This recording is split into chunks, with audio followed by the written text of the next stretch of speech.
Has anime and manga become boring? This is a bit of a loaded question since it's so subjective.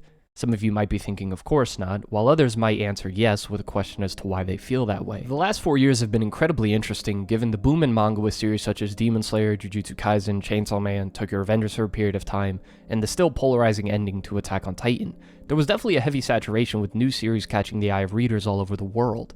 This last year, however, has felt a lot more stale, and obviously I'm not just referring to 2023, but really a good amount of 2022 as well. But perhaps I'm misplacing my sentiment, especially when you take into consideration series that were returning, plenty of new series coming out, and some of the series I've listed are still ongoing, and there's plenty of others that have been completed for years now that I haven't even read yet.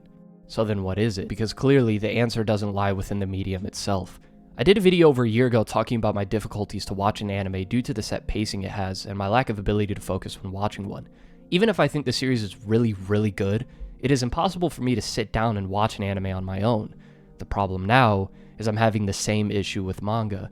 It's come to the point where I've been reading really good manga like Yona the Dawn and Yusugoi, but I'm having the most difficult time making it past one chapter a day. Anyone who's followed me long enough knows that this isn't the first time something like this has happened, and I'm not the only one. Many people in my close circle haven't read or watched a new series in months. It was taedium, simply boredom in Latin. I had reached a point where I had gotten extremely bored of anime and manga as a whole. To better understand this, I looked into boredom and what leads up to it. How could I possibly get bored? Many of these series have been incredibly impactful with its themes and its lessons, as well as providing characters constantly that I love to see grow or deteriorate as the series progresses. To add on top of that, I have the privilege to talk about these things on a platform which I could not be more grateful for. And to even add on top of that, there are so many different genres of stories, each with their own art style, setting, and unique spin on things that I'm familiar with. There's nothing new under the sun. Everything takes inspiration from something else, but it's the way each series deviates from those commonalities that allows them to develop a unique identity over time.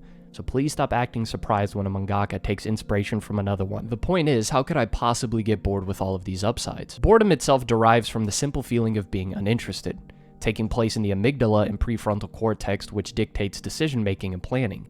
Being bored is no longer having the desire to be interested in the details of whatever it is, and most commonly feeling stuck in a repetitive and monotonous experience. Almost like when you're halfway through a semester and you walk in a chemistry class. You could not have paid me enough to have paid attention. But chemistry is something I've never liked from the beginning. Becoming bored of something you're passionate for is a whole other experience. Frustrating that the very thing you turn to in order to be entertained and to escape a bit from everyday life feels a part of everyday life. Although this is slightly deviating from the main point of the video, I do want to point out that losing the desire for one's hobbies or activities that you enjoy over an extended period of time can be a sign of depression. That isn't really the topic of this video, but if you think you're struggling with mental health, do yourself a favor, don't go self-diagnosing on TikTok, please seek professional help. But boredom is a very different feeling from being tired, although it can feel similar at certain points. Boredom more so stems from our mind having a lot of energy but nowhere to direct the energy, thus leading to a lack of interest and focus. That would explain why I can't sit still when I watch something at times. For those that feel bored with anime and manga, I think it's largely been due to an overexposure or an oversaturation of this medium of entertainment. In the years I've done YouTube, I've spent more hours reading and making videos about what I've read more than anything else. Add on top of that some of the personal mental health that I'm still sorting out, and it made for a rather chaotic relationship with what I do. Sure, a lot of factors could be attributed to the nature of being a content creator, but even if I didn't do YouTube and I still had all these hours invested into anime and manga, I think I would still largely feel the same. One of the main issues is despite the versatilities that stories can have, many times we lean towards the things we're familiar with and what we know to enjoy. The negative to this is once we've had enough of the same sort of thing, our minds proactively think we have it all figured out. The tropes and story arcs we've already been through, we expect and predict to be the same for the next story we read. And once the story begins to prove that thought process true, the lack of interest immediately kicks in. You can see pieces of this in the conversation surrounding anime and manga in general. The amount of times I've heard typical shonen, and the amount of times I've said it myself when describing a series, is mostly the result of people reading a few of the most mainstream shonen titles and believing every shonen that has ever existed follows the same style of writing. Are there similarities within the demographic? Yes, of course, but to this day I should not be getting people saying Attack on Titan's a seinen when it is a shonen. Overall, I think the conversation surrounding anime and manga as well has become more monotonous than my voice. It's all mid, peak fiction, clears, and some of the occasional bi-weekly sideshow of the Black Clover fandom getting into it with another fandom for some reason. I don't know who starts it or why it starts, but it always happens, and it's always so funny to see from an outside perspective. So if the feeling of repetition exists when you read or watch an anime, the discussion around it isn't much help. But even if you really enjoy a certain genre of manga, be it horror, romance, action, mystery, Eventually, too much of the same thing can feel uninteresting. The simple solution would be to read out of a genre you typically read, but once you do that enough, then you start to predict things that happen in your mind regardless of the type of story it is. And if the story early on doesn't offer something new or exciting to the mind, dropping the series is a certainty. Some have more patience, but even then, if a series doesn't become uninteresting at the start, then it eventually will. Again, this is all under the assumption that you are under the same predicament I often find myself in. The feeling of boredom and disinterest for an anime or a manga comes in once we feel that all the time we have invested into this story has been nothing but a waste of our time. This is partially why I say it's not always what's in the story, sometimes it's the person experiencing it. A story can be great, but oftentimes it's the first story that impacts us greatly that's hard to replace. And so it's this never-ending search to find something that can make us feel something akin to that previous series. And if it doesn't, then disappointment can be soon to follow. I don't think it was a coincidence that my investment into manga went up during the time of the pandemic. Without the usual social activities and sports that often occupied my time, I, along with many others, were forced to stay indoors. And what else to do but make the time pass by watching and reading things? This only fueled what would become this oversaturation of anime and manga. But if there's a positive in all of this, is being bored isn't entirely negative.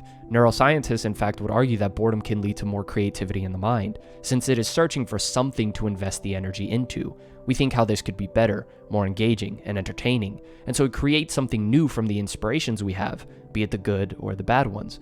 Eventually, that thing created becomes popular, more things are created to follow the formula laid out by said thing, and eventually we get accustomed and numb to that thing as well.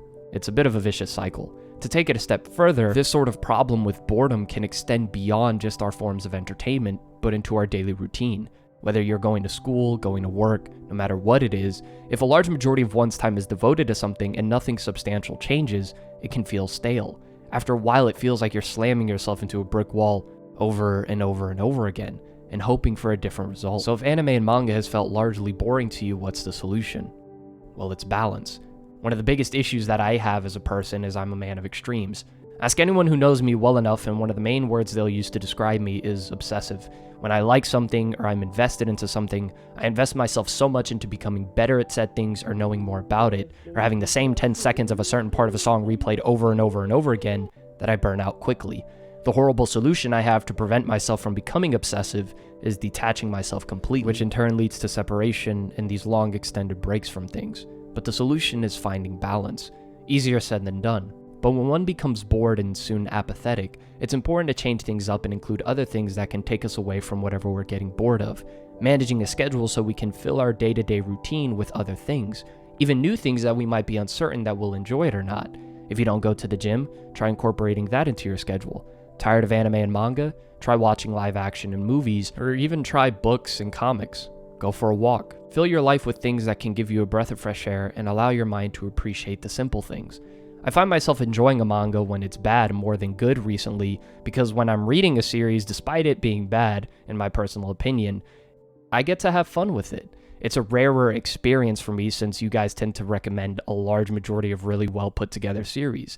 Therefore, I get to have fun with it again. I even found myself rereading things that I knew once sparked a feeling other things I have read since have just not been able to replicate. Adding on top of that, I've made a conscious effort to add other things throughout my daily life, but it's something that I'm still working on. So clearly the issue wasn't the medium of it at all. It was me and how I was managing my time with it. So when I took some time to look at it, anime and manga hadn't become boring. I just needed some balance.